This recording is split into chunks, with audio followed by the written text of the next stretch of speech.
Les principaux enjeux aujourd'hui en psychiatrie, c'est avant tout de reconnaître que ce sont des maladies qui sont soignables, voire curables. On a aussi un grand besoin d'arriver à prendre les maladies dès les premiers symptômes, les premières difficultés, de pouvoir cibler et accompagner la personne vers une orientation plus ou moins spécialisée ou simplement être là et s'assurer que les choses rentrent dans l'ordre.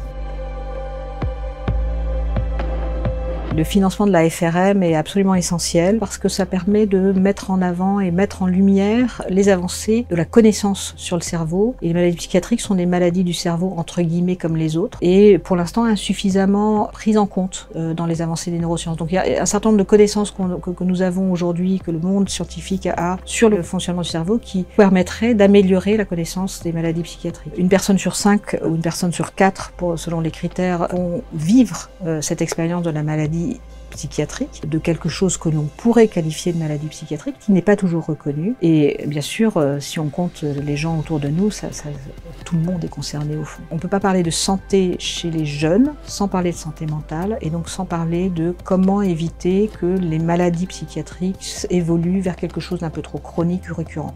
Et on a aujourd'hui vraiment des mesures d'espoir pour enrayer le processus avec des mécanismes qui sont pas si étrangers à d'autres champs de la médecine. Donc vraiment, la recherche permet de déstigmatiser, de rassurer les familles, rassurer les patients, rassurer les personnes d'une manière générale et surtout d'avoir des outils de communication autour de ce que sont les maladies ou ce qu'est le fonctionnement du cerveau.